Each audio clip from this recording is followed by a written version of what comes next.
Greetings, everybody.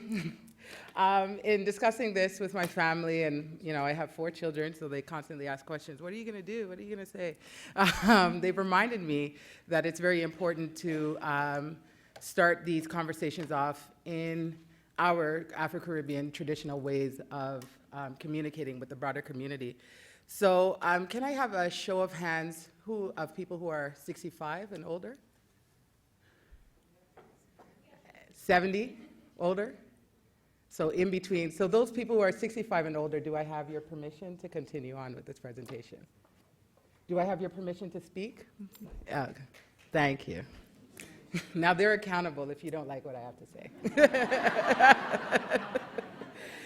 All right, so just to give you a bit of background, I'm a long title, Community Food Animation and Food Justice Manager with FoodShare. FoodShare is, as we'll see, one of Canada's largest food security, or the largest food security organization in Canada currently, continuously growing. Today, I didn't expect to have to be first. So today I'm going to be speaking to you guys about and sharing stories about how we're increasing equitable access to healthy food by cultivating a just and local food movement. It's very important for us to start looking at these issues as interdependent and look at it from a holistic lens. All right. So we're looking at the work that we're doing, especially I work particularly with urban ag and our food justice department at FoodShare. Overall, we have a gamut of which we'll go over of food security initiatives, but all of them, I think, in their in the very underlying unifying factor is that we're trying to harmonize all of these aspects of just and local, and really to build a sustainable and regenerative. We use the word sustainable, but I think there's a lot of conditionings and a lot of things that we've sustained that aren't necessarily regenerating and growing the movement. So it has to be regenerative for us to grow. Do you agree? All right. So the wonderful one of our major programs of 3 core or 4 core programs that we have, our student nutrition program. You have 141,000 students that are accessing programs such as breakfast clubs, fresh fruit produce, that weekly. It's an invaluable program that's really meeting the needs of the food insecurity issues that lay within families. And it's not just a poverty issue, it's a universal access issue, because there are families who just don't have the time. Maybe economically they have the resources, but because of their economic demand, they don't have the time to get the food to the children that is necessary.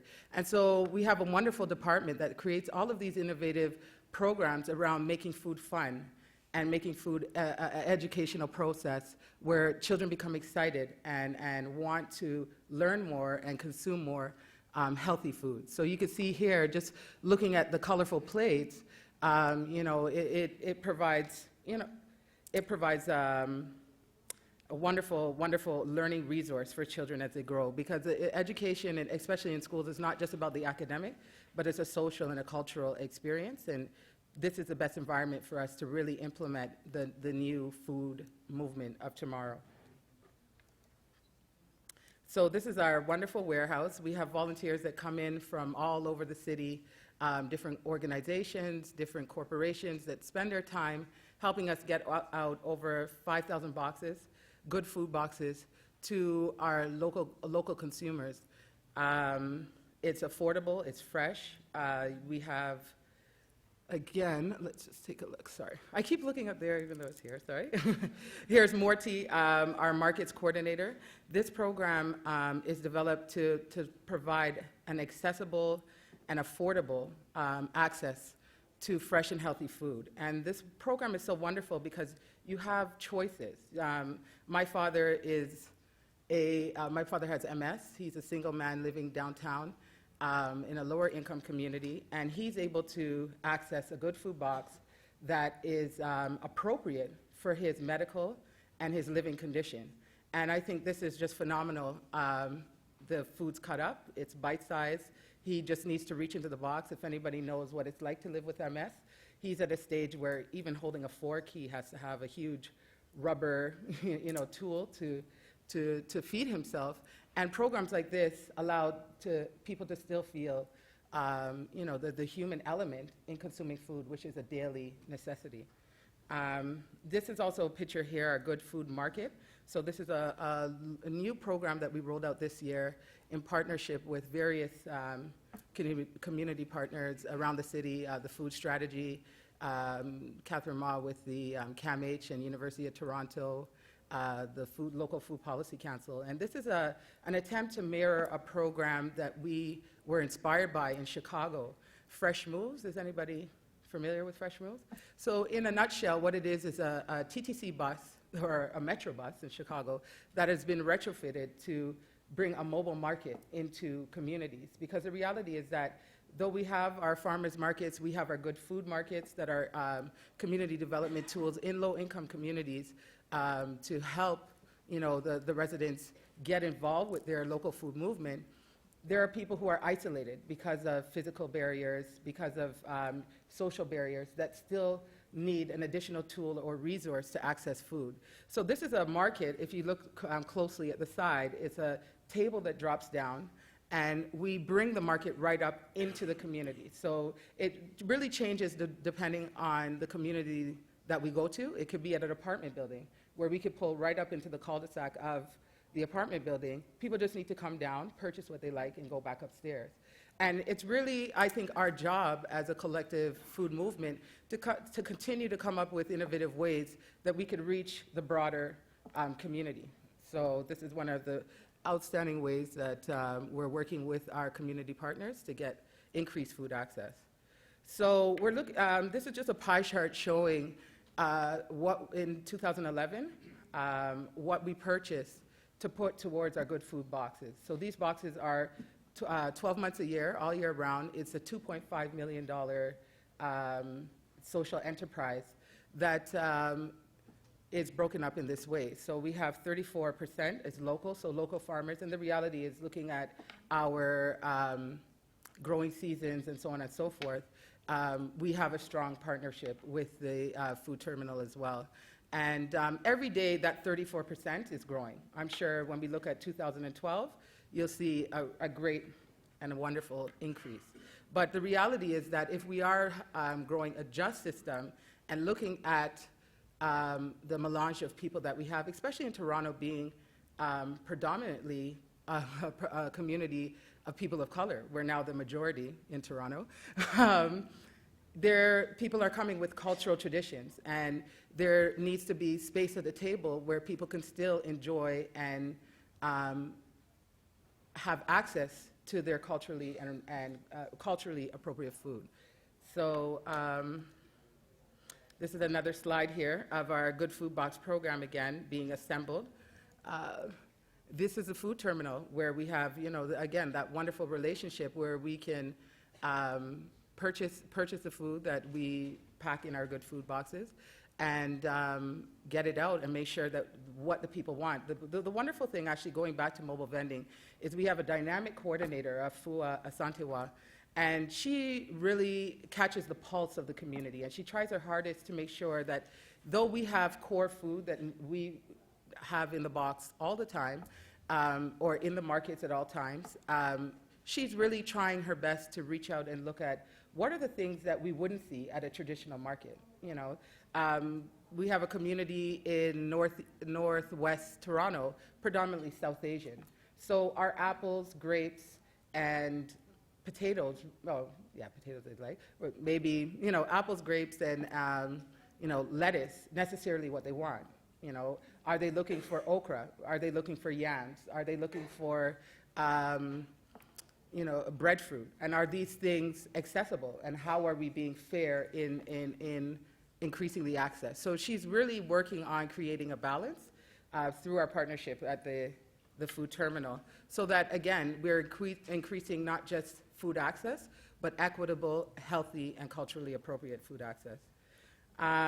These are some of our principles. So we see two beautiful children here looking at both local and imported food that most definitely, if we didn't have options that were were recognizable by each of these students, you probably wouldn't get them to eat the fresh food.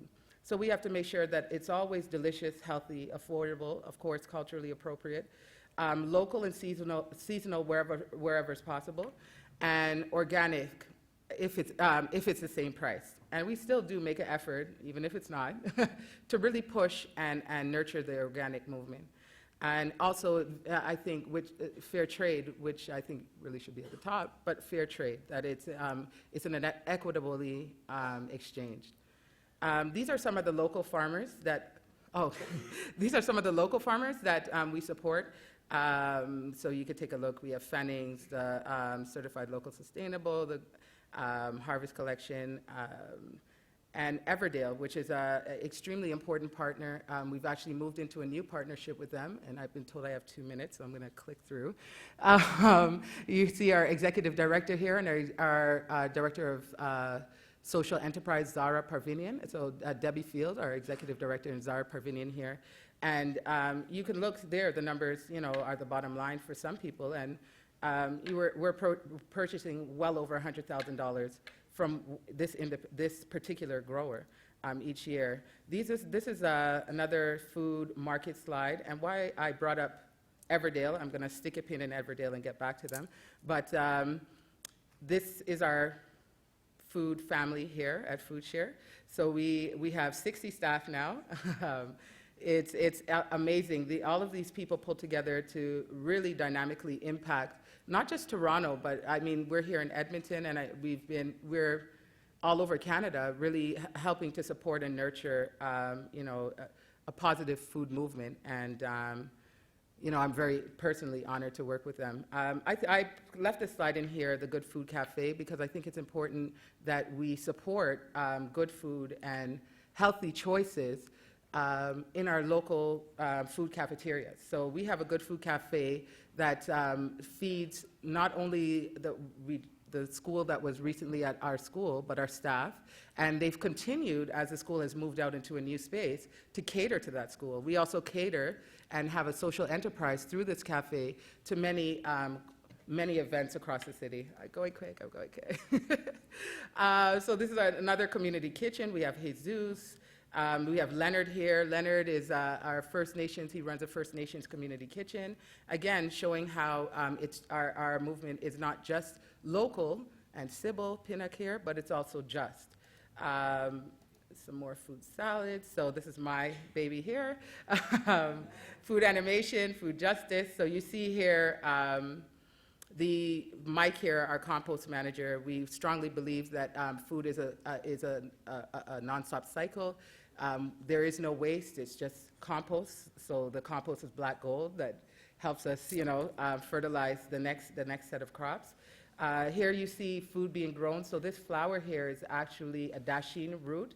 We don't have the 6 months growing season in Ontario to get the dasheen root itself, but the flower is eaten by many cultures in Trinidad, in South Asia, in China as an additional green. We were put to the challenge this year at the Urban Ag Summit in Toronto by Will Allen to grow food justice. We've always supported the Growing Food Justice Initiative from inception, but this year we've taken on the role of being more intensive with assisting the growth. So we have some pictures from the Urban Ag Summit here. Malik Aniaka, some of you may know Anand Loli and Shay Badawoot. They're from African Food Basket, rooted in Toronto. These are some of our partners that are helping to cultivate, active food or a positive food justice movement in Toronto. Black Creek Farm, so let's take the pin out of Everdale. Everdale is a lead partner of a dynamic project which is really, I think, going to set a strong example of how we create an inclusive food justice movement. We have now partnered with Everdale, African Food Basket, and Fresh City Farmers to develop an 8-acre farm in area North York, Toronto, which is called Jane and Finch. I've gone to the South in America, and people have known about Jane and Finch.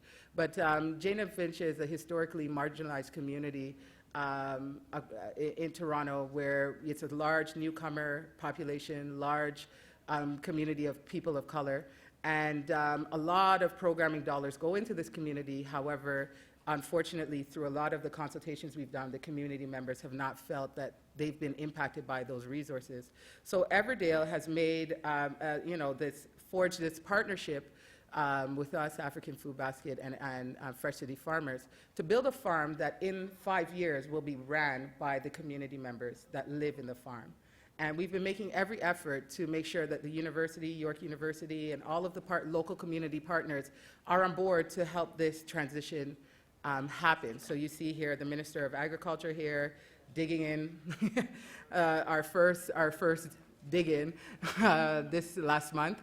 As we made a big public announcements about the partnership. And I really hold, again, the elders that had put their hands up, you are now accountable to make sure and check in to make sure this happens. So I'm very confident it will. Gavin and the Everdale group and all of the partners involved have been making every effort to make it happen. We're very excited about this. School and community gardening, it's essential. I think even the question of not having gardening and food access into our educational as an educational component in schools, it's a backward move if we continue to push against this. We need to really inspire the next generation of thinkers, activists, and leaders by providing this education from kindergarten all the way up through university. Just to close up, I really like to say that, for us, it's really important for us to start looking at more unifying factors and underlying commonalities around the local and just movement, and for us to really cultivate and move forward in that energy. We're seeing a dynamic change in the way that food is looked at locally and globally, and we really have to make sure that we have an inclusive system that provides a voice for everybody. It's important that everybody's at the table when it comes to our food, to our local food movement. So I'm a bit thrown off, but here are some key things to leave you with, are some of our values around food and how we share it. So on the individual action, it's important for us to taste 10 fruits, vegetables every day. Eat local, organic, and fair trade foods. Share it and sit down and have home-cooked meals. These are often the areas for the discussions that were just mentioned, is the kitchen table. I find the strongest debate I have is with my family. Grow it, and we need to grow physically, we need to grow mentally, spiritually around food and how we cultivate our food system. And the bottom line is that it needs to be shared. Information needs to be shared, resources need to be shared. We also have to make sure that our government puts this sharing aspect into the policy and the legislation moving forward so that we can have a more equitable and holistic food system. And these are just some of our partners, not all of them, that are helping us to grow this. And I'd really like to say thank you so much for having me. You've been a great audience. And again, I'm really looking forward to my other panel, plenary communicators here today. Thank you.